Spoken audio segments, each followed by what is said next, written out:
여러분 반갑습니다. 이번 시간에는 생활과학의 배경 철학을 살펴보는 그 첫 번째 시간으로 디지털 프래그머티즘과 실학에 대해 알아보도록 하겠습니다. 이번 시간에 설명하게 될 주요 내용을 살펴보면 먼저 미래학이 추구하는 가치가 무엇인지 알아보고 프래그머티즘의 체계화에 기여한 듀이즘과 실학의 개념 및 특징들을 살펴본 다음 우리들의 미래 생활이 어떻게 변해갈지를 전망해보게 될 것입니다. 그리고 이러한 내용을 종합하여 디지털 프래그머티즘 시대에 적합한 실용학습 방법을 탐색해 보도록 하겠습니다. 먼저 미래학이 추구하는 가치를 살펴보도록 하겠습니다. 이 내용은 다른 콘텐츠에서 제작하여 다루고 있기 때문에 여기에서는 간단하게 설명드리도록 하겠습니다.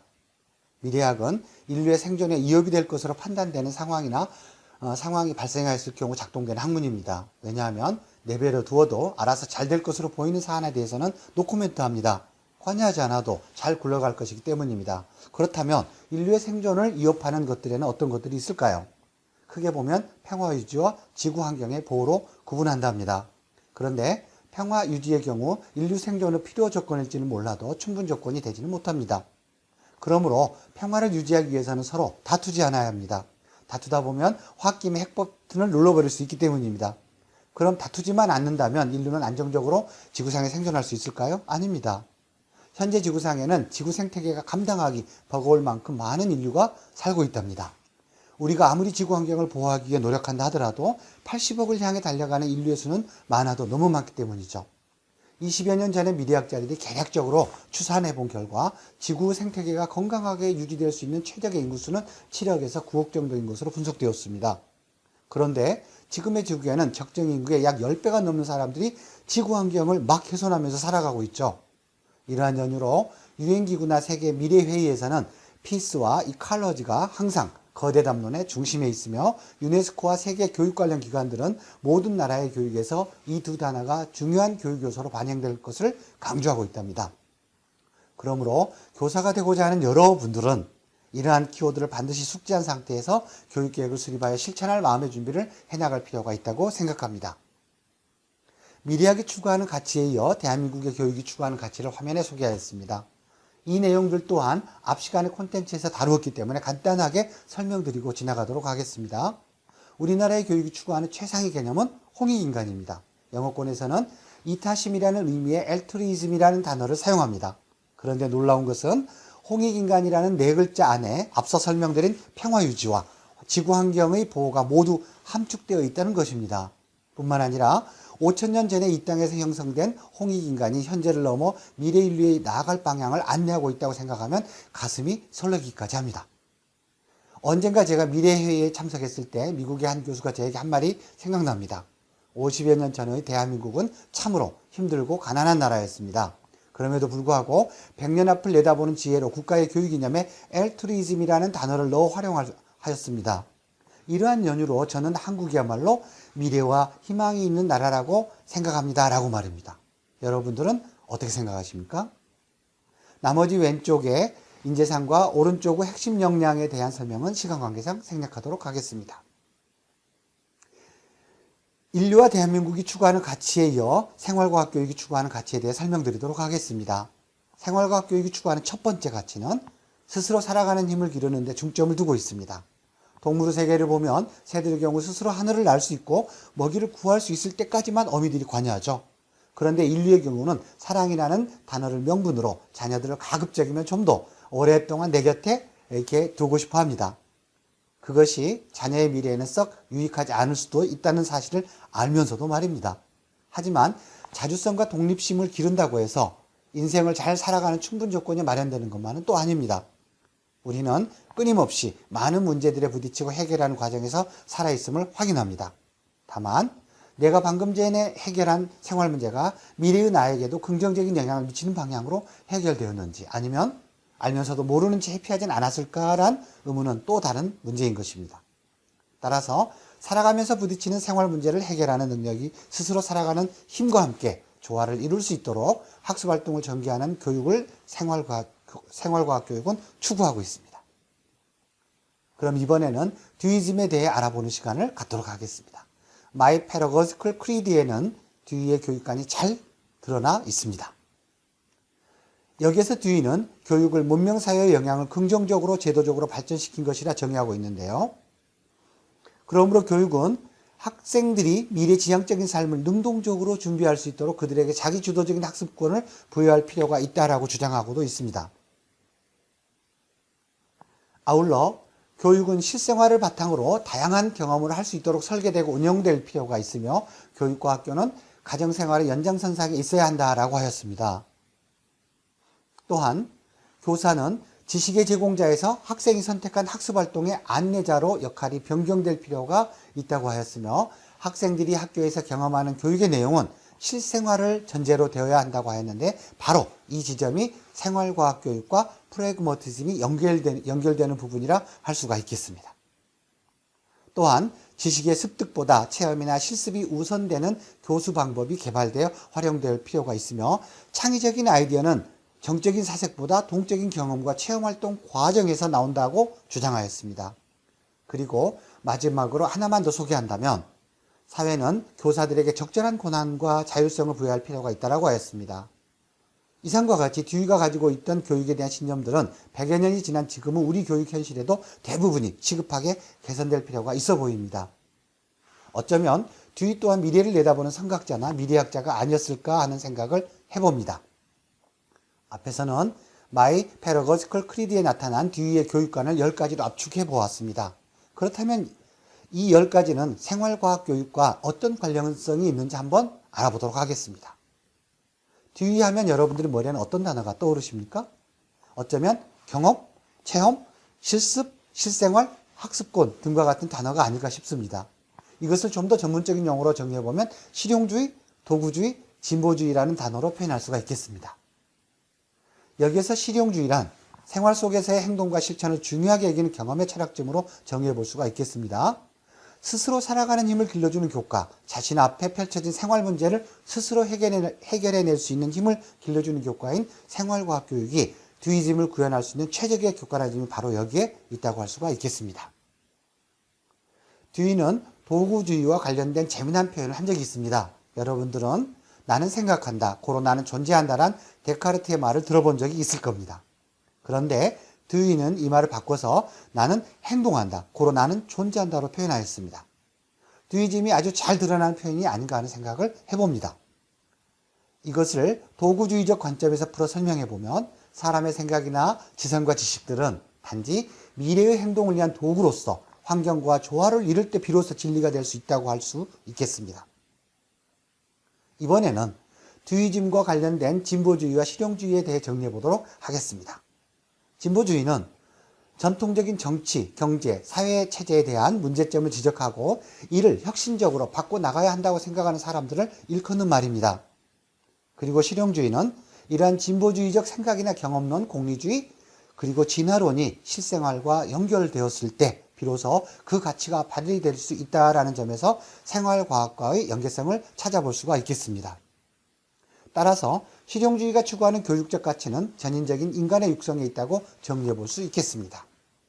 그럼 지금부터는 서양의 프래그머티즘과 유사한 맥을 가지고 있는 우리나라의 실학에 대해 알아보도록 하겠습니다. 오늘은 시간 관계상 자세하게 소개해 드릴 수는 없을 것 같아 핵심만 요약해 설명드리도록 하겠습니다. 저는 실학을 미시적 관점과 거시적 관점으로 구분하여 설명합니다. 조선 후기에 들어서면서 사회 전반에 걸친 문제점들을 극복하려는 다양한 노력들을 저는 미시적 관점의 실학이라고 정의합니다. 아마 여러분들도 중고등학교 시절에 한국사 시간에 이와 비슷하게 실학을 공부했을 걸로 여겨집니다. 저 또한 제가 고등학교 시절에 그렇게 배웠던 걸로 기억됩니다.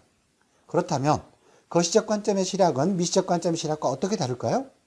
먼저 넓은 의미의 실학을 포괄적으로 정의한다면 전통시대에 동양의 여러 나라들에서 사용되었던 보편적인 용어들 중에 하나가 실학이었다는 점입니다. 이 말은 조선 후기에 출현하였다는 미시적 관점의 실학과는 다른 개념입니다. 정리해보면 미시적 관점의 실학에서는 시점을 조선 후기로 한정한 반면 거시적 관점의 실학에서는 조선을 비롯한 동양의 여러 나라에서 펼쳐진 운동이라 함으로써 공간적인 제한을 두지 않고 있다 할 수가 있겠습니다. 그리고 고시적 관점에서의 실학은 나라마다 시대마다 절실하게 요청되는 학문이 있었다면 그것은 모두가 실학이다라고 정의합니다. 그러므로 이 또한 미시적 관점의 실학에 비해 공간적으로나 시기적으로 훨씬 더 개방적임을 알 수 있습니다.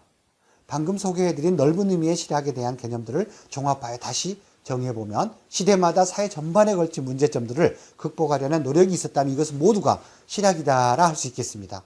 부연 설명드리자면 거시적 관점의 실학은 미시적 관점의 실학에서 공간과 시간의 제한을 없애버린 것이라 할 수가 있겠습니다. 그럼 지금부터는 넓은 의미의 실학을 시대별로 살펴보도록 하겠습니다. 고려시대의 종교는 불교가 주류를 형성하였습니다. 그런데 왕족이나 귀족들은 극락왕생을 위해 자신들의 재산 일부를 절에 헌납하는 분위기가 점점 강해지기 시작했습니다. 고려 말에 이르러서는 대부분의 백성들이 절의 소장농으로 전락하게 되고 왕실의 경제 또한 심각할 정도로 악화되었습니다. 이러한 연유로 이 같은 사회적 현상을 개혁하지 않으면 안 되겠다고 생각하는 성리학자들이 있었는데 이들을 이 시대에 실학파라 할 수가 있겠습니다. 왜냐하면 앞에서 설명드렸듯이 실학이란 시대마다 사회 전반에 걸친 문제점들을 극복하려는 노력이 있으면 모두 실학이라 하였기 때문이죠. 그러고 보니 학교에서 배운 실학과 또 배치되는 지점이 나오는군요. 미시적인 실학에서 공부한 바에 따르면 탁상공론이나 일삼론 성리학파를 개혁의 대상으로 하였다고 배웠는데요. 고려 말에는 성리학자가 바로 실학자라는 이상한 논리가 되어버리기 때문입니다. 그렇다면 조선초로 딱 한번 가볼까요? 지나치게 비대해진 사찰의 제사 문제를 도저히 해결할 수 없다고 판단한 성리학자들이 이러한 사회적 문제를 해결하기 위해 새로운 왕조를 세우는 방향으로 개혁을 하게 되었습니다. 그리고 이러한 거사가 성공한 결과 이성계를 중심으로 하는 조선의 시대가 시작되었습니다. 그렇다면 조선 초기에 가장 절실하게 요청되었던 것은 무엇일까요?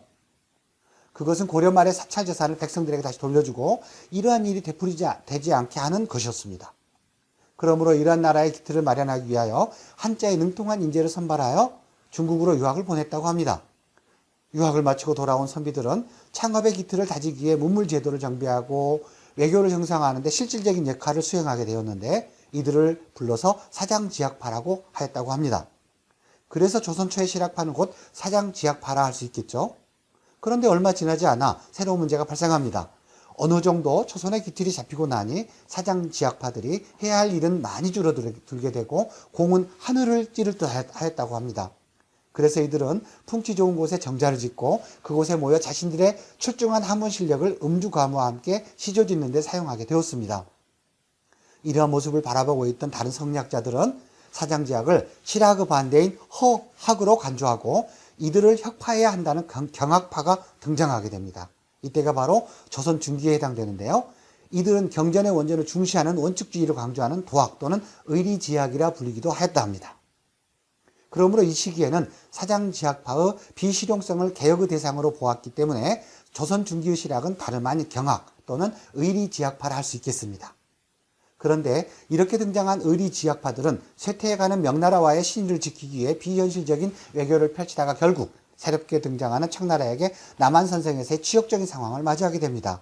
그리고 그 이후 청나라의 심한 간섭과 조공으로 인해 백성들의 삶은 피폐할 대로 피폐해져 갔습니다.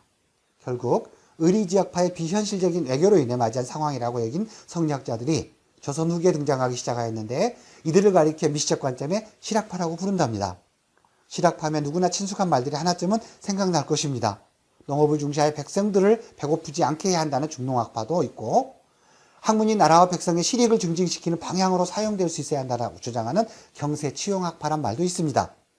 그리고 학문은 기구를 편리하게 사용하고 입을 것을 넉넉하게 하여 백성들의 생활을 나아지게 하는데 사용되어야 한다는 이용후생학파라는 단어도 들어본 적이 있을 겁니다. 이런 말들을 종합해보면 사실의 토대를 두어 진리를 탐구한다는 의미의 실사구시라는 단어로 압축해 볼 수 있습니다. 그래서 조선 후기에 등장한 실사구시학파를 우리는 학교에서 실학파라 배웠습니다. 그런데 안타깝게도 실학파의 뿌리는 조선에 든든하게 내리질 못하게 되었고 그 결과 조선은 일본에 의해 멸망의 길을 걷게 되었습니다. 그렇다면 일제강점기의 실학은 무엇이었을까요? 잠시 한번 생각해보는 시간을 갖도록 하겠습니다. 이 시대의 조선인들에게 가장 절실하게 요청되는 것은 무엇이었을까요? 그것은 다름 아닌 조선의 독립이었겠죠? 그런데 이 시기에는 가족과 자신의 목숨을 던져 독립운동을 하였던 분들이 계셨는데 저는 바로 이러한 분들이 이 시대에 실학파라 할 수 있지 않을까 하는 생각을 해봤습니다.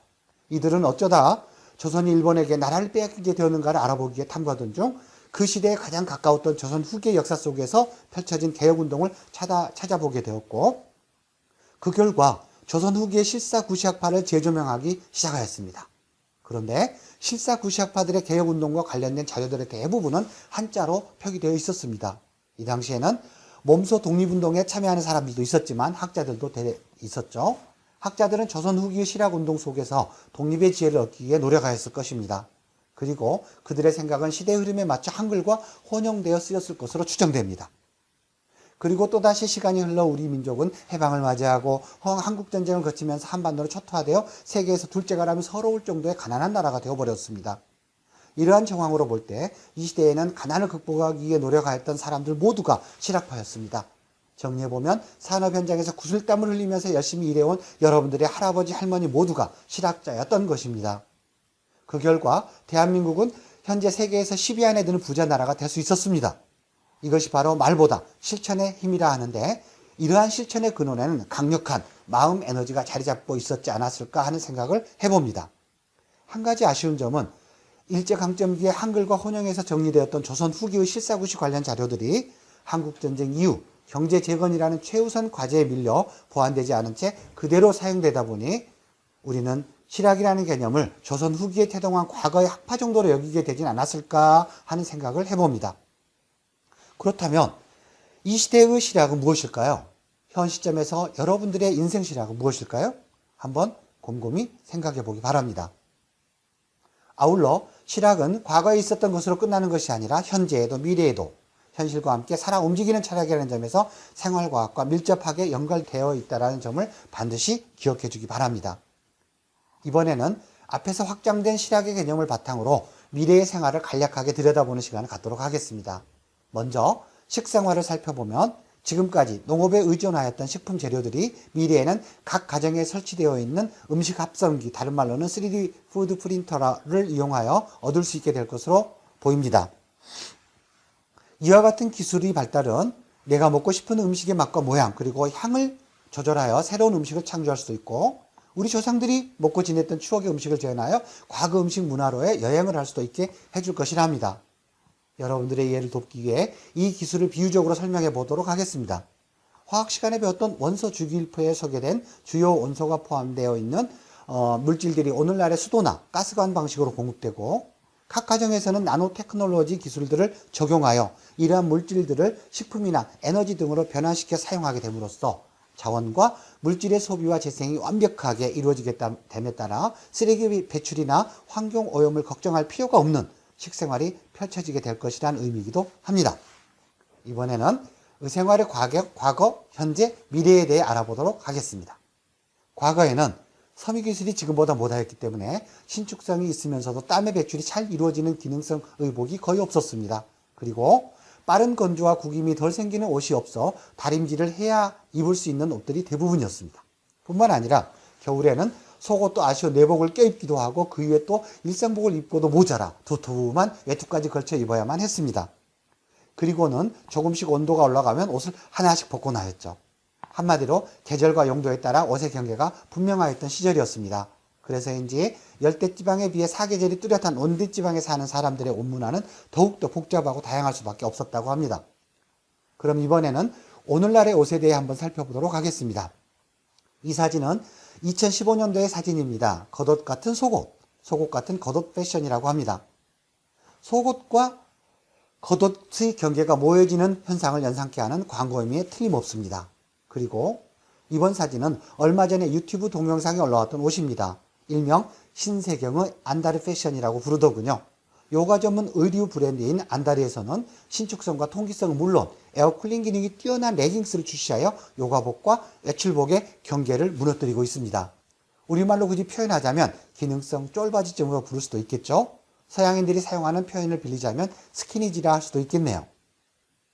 여기에서도 마찬가지로 겉옷, 속옷, 피부의 경계와 기능이 모호해지고 있음을 느낄 수 있는데 이러한 현상을 미래학자들은 의생활 분야에서 탈경계화 현상, 다시 말하면 디보더라이제이션이라고 부른답니다.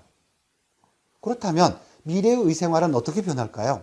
기능성 카멜레온 옷들이 색상과 신축성은 물론 안전과 보온 효과까지 자유자재로 조절하면서 몸을 최적의 상태로 유지시켜주는 의생활이 펼쳐지게 될 것으로 보입니다. 그리고 병원과 소방대는 물론 경찰과도 상호작용하면서 인류의 건강과 안전을 관리해주는 스마트 복장이 일상화될 것으로 전망됩니다. 이렇게 되면 기능과 용도뿐만 아니라 의생활과 주생활의 경계가 모호해지는 신유목민 디지털 노매드의 시대가 될 것으로 보입니다. 게다가 오염된 옷을 자동으로 세차까지 해주는 기능이 탑재됨에 따라 단벌 신사의 시대가 올 것으로 전망됩니다. 이러한 발전을 통해 경계가 완전히 사라지게 되면 옷은 인류의 두 번째 피부로서의 기능을 하게 될 것입니다. 서양인들은 이것을 더 세컨드 스킨이라 부른답니다. 이번에는 미래의 주생활에 대해 설명드리도록 하겠습니다. 미래에는 지금처럼 땅에 짓는 집보다 바닷속이나 하늘에 집을 건설하게 될 것이라고 합니다. 왜냐하면 시간이 갈수록 지진이나 해일이 자주 발생하게 되어 땅 위에 지어진 집들은 안전을 보장받기 어려워질 것이기 때문입니다. 바닷속이나 하늘의 경우 이와 같은 자연재해로부터 보호받을 수 있을 뿐만 아니라 에너지를 얻기도 쉽다고 합니다. 특히 바닷속의 도시는 바닷물로부터 식수와 영양소를 얻을 수도 있고 폐수나 쓰레기 처리가 완벽하게 이루어질 수도 있다고 합니다. 그렇다고 땅 위에 지어지는 집이 소멸되는 것은 아닙니다. 지상에 지어진 집들은 자신이 원할 경우 언제든지 원하는 장소로 이동할 수 있다고 합니다. 아울러 나노봇이 포함된 생물학적인 재료를 이용하여 집을 지을 경우 벽을 장식하는 것도 우리가 사용하고 있는 컴퓨터의 배경화면을 바꾸듯이 자유롭게 바꿀 수가 있으며 자동 청소와 수리 기능을 이용하여 집의 청결 상태를 항상 최적의 상태로 유지할 수 있게 될 것으로 보입니다.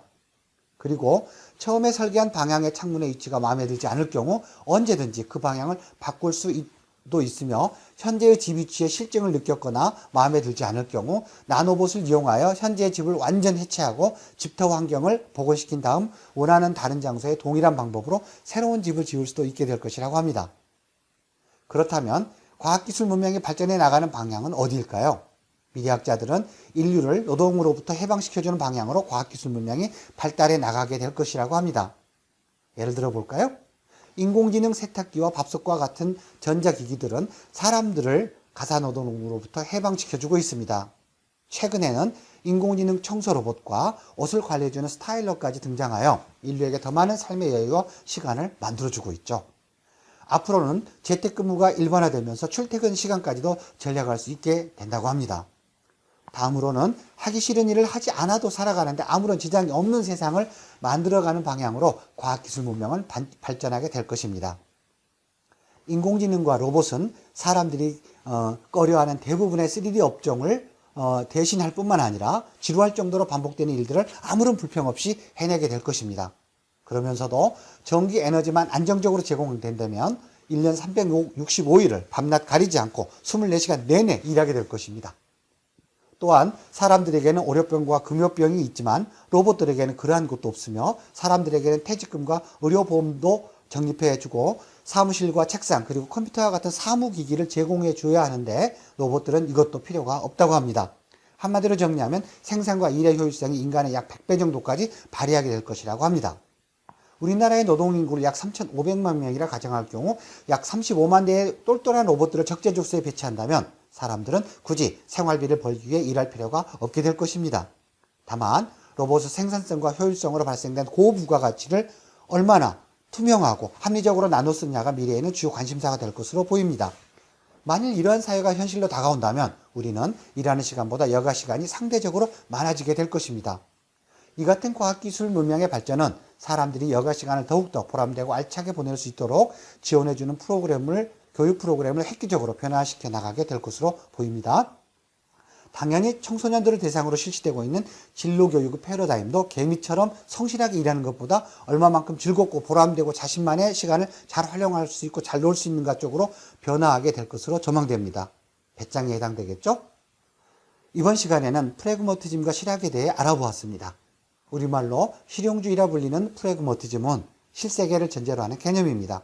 그러므로 디지털 프래그머티즘은 실세계와 가상세계가 결합된 상태의 기계지능이 탑재되어 인류의 삶을 더욱더 풍요롭고 보람되게 해주는 것을 지향하는 개념쯤으로 정의해 볼 수가 있겠습니다. 이러한 디지털 실용주의는 가상현실과 증강현실, 3D 프린팅과 빅데이터 그리고 가상화폐와 같은 형태로 우리 생활을 보다 윤택하게 이끌어줄 것으로 전망됩니다. 이러한 개념을 좀 더 쉽게 이해할 수 있도록 그림을 그려보았습니다. 이 그림의 중심에는 삼각 프리즘이 있고 우리의 눈에 단색으로 비쳐 보이는 실용주의는 프리즘을 왼쪽에 표현했습니다. 그리고 프리즘을 통과하면서 분해된 무지개색의 빛을 디지털 실용주의라 표현해 보았습니다. 실용주의와 디지털 실용주의에 대한 개념을 이해하는데 이 그림이 조금이나마 도움되었기를 바랍니다. 이번에는 디지털 프래그머티즘 시대의 학습 방법에 대해 살펴보도록 하겠습니다. 미래학자들은 미래의 학습 방법으로 Just in Time Learning을 제시하였습니다. 이것을 동양에서는 한자로 직역하여 적시학습이라 부른답니다.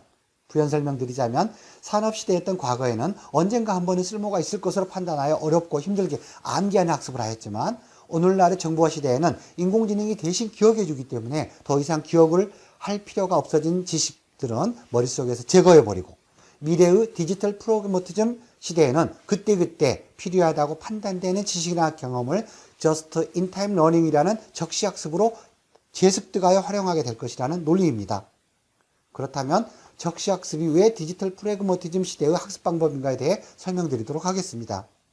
Just in Time Learning을 적시학습이란 표현을 대신하여 의역해보면 저는 실용학습 또는 경험학습이라 할 수가 부릅니다. 그리고 실용학습이란 네 글자를 두 글자로 줄여보면 실학이라는 단어가 만들어지는데요. 저는 이것을 디지털 실학이라 부름과 동시에 디지털 프래그머티즘이나 디지털 실용주의로 부르기도 한답니다.